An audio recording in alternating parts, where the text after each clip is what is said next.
Greetings, wanderer, and welcome to the Agora of Athens. I love this Agora.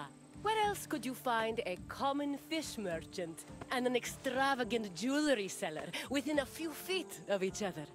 It's that kind of variety that makes city life so rich and exciting. The Agora is the beating heart of any Greek city. It is a place where all types of people may gather, from citizens and foreigners to magistrates and philosophers. All manner of business is conducted here, including political meetings, legal proceedings, and trade. When you finish exploring, come find me, and we can talk more. See you soon, wanderer.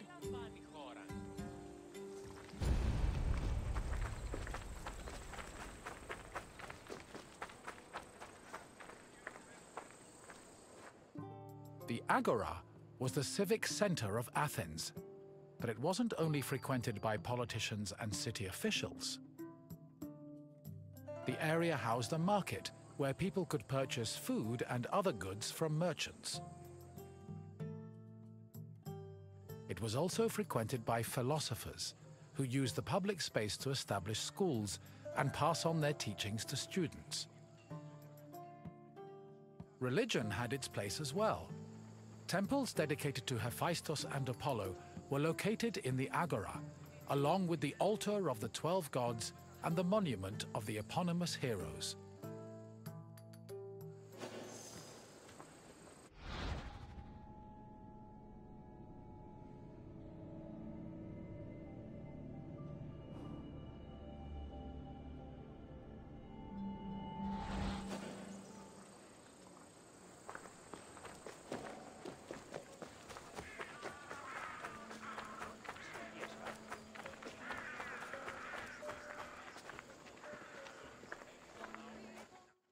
The Painted Stoah, or Stoa Poikile, derived its name from the panel paintings on its wall. The paintings were created in the 5th century BCE by famous artists like Polygnotus and depicted Greek military victories like the Battle of Marathon. The Stoa served as a public meeting place for citizens, but it was especially popular with philosophers who used the space to pass on their teachings. In 301 BCE, the philosopher Zeno of Kition chose the Stoa Poikile as the location for his school of philosophy, the appropriately dubbed Stoicism.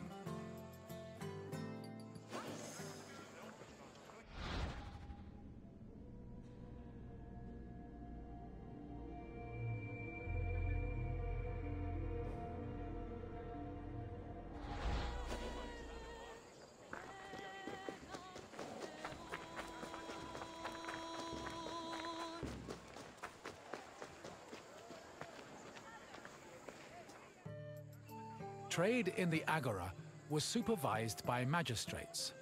There were 5 agoranomoi, who kept order in the market, controlled the quality of goods, and collected market dues. This provided revenue to the city and helped pay the magistrates and those in charge of maintaining order. The market benefited everyone.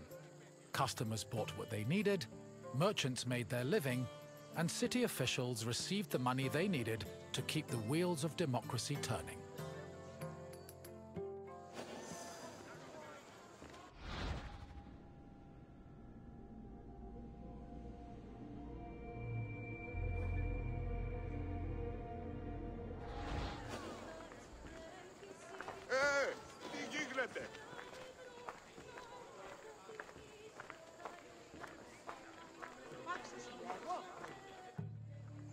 The original Temple of Apollo Patros was built around 535 BCE by Pisistratos, but was destroyed by the Persians during their invasion a few decades later. It long remained in ruins, except for the altar, which was left standing as a reminder of the Persian sacrilege. Eventually, a new temple was built in the 4th century BCE. Inside was a statue made by Euphranor, the same artist who painted in the Stoa of Zeus. The temple held special significance in Athens, as it was connected to the origin of the city's people. The name Patros, meaning fatherly, referenced the belief that Apollo was the father of Aeon, founder of the Ionian Greeks, from whom all Athenians are descended.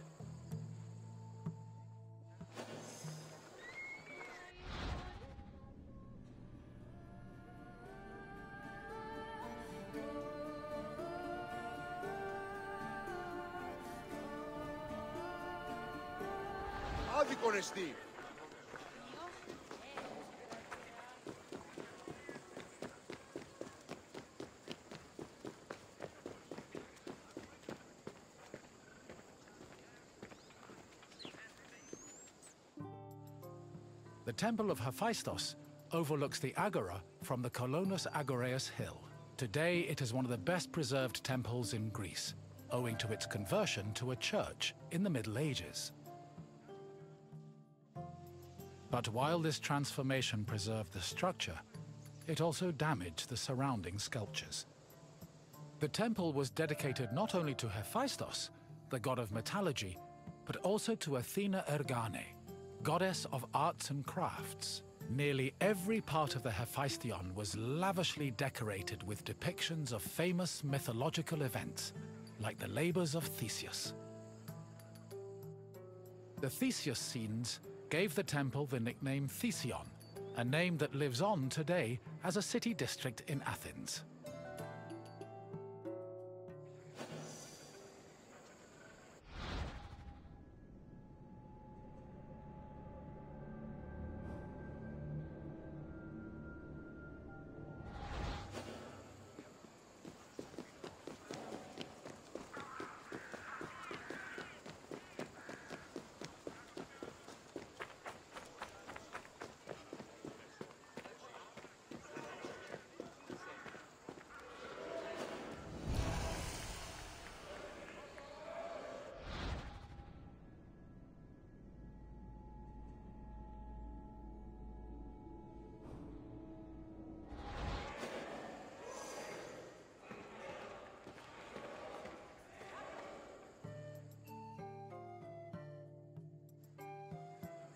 The Bouleuterion was another building in the Agora that contributed to the democratic process. It housed the Athenian Council of Citizens, the Boulé. This council of 500 was composed of 50 members from each Greek tribe, all of whom served a one-year term. They were chosen by lot from among citizens over 30. Every month, one group of 50 was chosen to lead the Boulé's executive committee, the Prytaneis. The Prytaneis met every day of the month and called meetings of the full council in the Bouleuterion, where they spent their time discussing bills.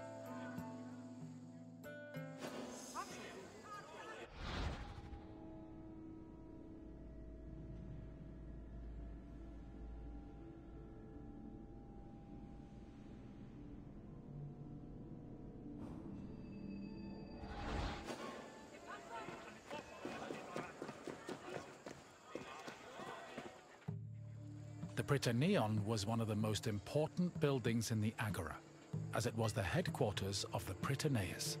The Prytaneis was the executive committee of the Boulé, who ran the city's daily operations. The Prytaneis dined in the Prytaneon, and 17 of them slept on site to ensure there were always officials available to deal with emergencies.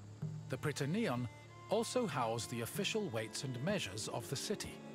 The Fire of Hestia, which provided sacred fire for all public sacrifices, was also located there.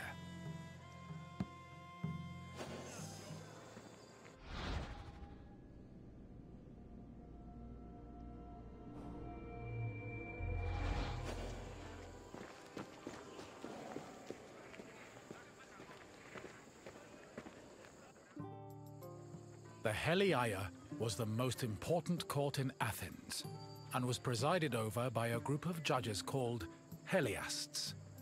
Judging was a regular part of an Athenian citizen's life, with trials happening almost every day. Heliasts were chosen randomly based on two factors. First, that they were on the official list of 6,000 potential Heliasts. Second, that they were present at court on the day of the trial. A stipend of 2 obols was established by Pericles to compensate for the loss of work while on Heliast duty, and also to encourage participation in the judiciary process.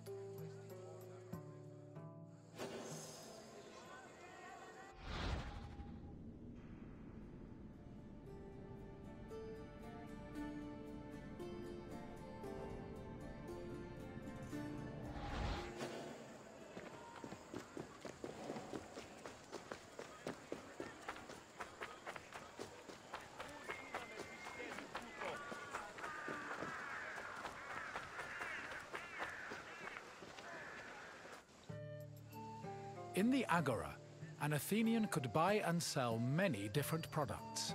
The permanent retail market was divided into sections according to the category of merchandise. Merchants and craftsmen who worked in the market could be citizens, foreigners, or even freed slaves. They sold everything from food and clothes to jewelry and slaves. With so much variety, competition was fierce, and that competition helped regulate the market's prices.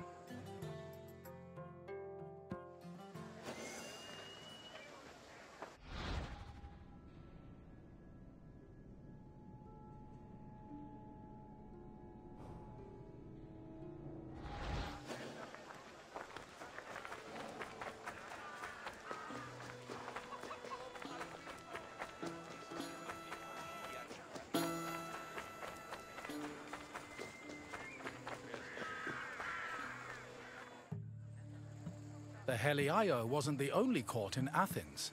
This other court was located next to the South Stoa. Historians believe it to be a court based on the discovery of a nearby box containing 7 bronze ballots. These ballots were used by jurors to give their verdicts. The reason trials were so common in Athens might have been related to their democratic regime, which promoted the individual's right to demand reparations for injustice. However, not all legal matters were settled in this fashion. If a claim was small enough, it was settled individually by a magistrate. Public trials were reserved for more serious offenses, such as murder, theft, and political crimes.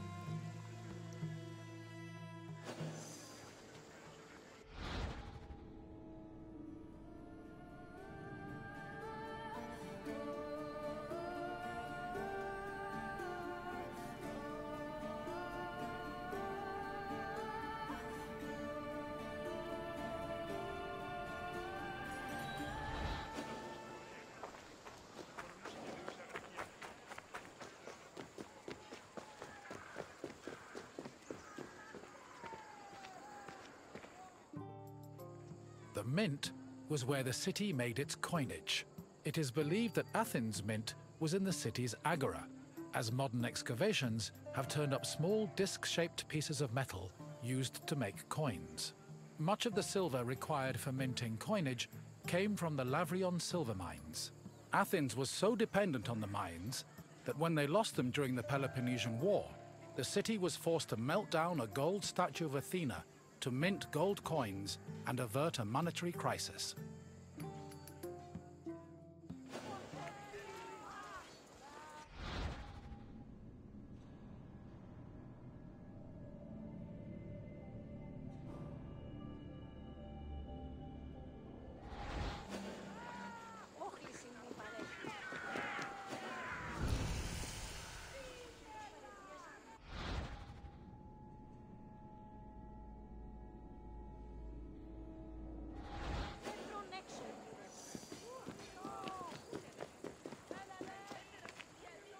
You have now experienced the Agora, following in the footsteps of countless Athenians before you.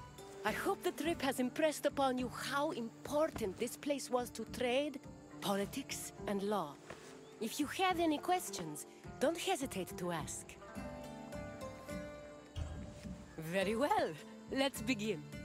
Which philosopher's school took its name from the Painted Stoah?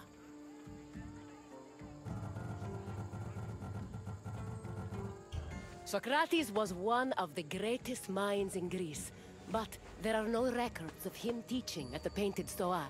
Try a different answer. Thales had an obsession with water, which he believed made up all matter in the world. He also lived a full lifetime before the Painted Stoah was constructed. Try again. Aristhenes is often called the founder of the school of cynicism, which had no relation to the Painted Stoah. Keep trying. Yes, Zenon taught at the Stoa, and so he and his followers were dubbed Stoics. Time for another question. What other name has the Hephaestus gone by?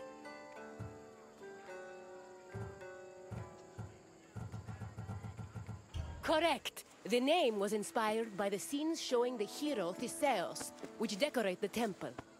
Only one question left. When Athens lost the Lavrion silver mines during the Peloponnesian War, which statue did they melt down to mint new coins? Correct. The Athenians melted down a statue of Athena to mint gold coins. It's clear you are very familiar with the Agora of Athens. I'm impressed. Farewell, wanderer. May we see each other again soon.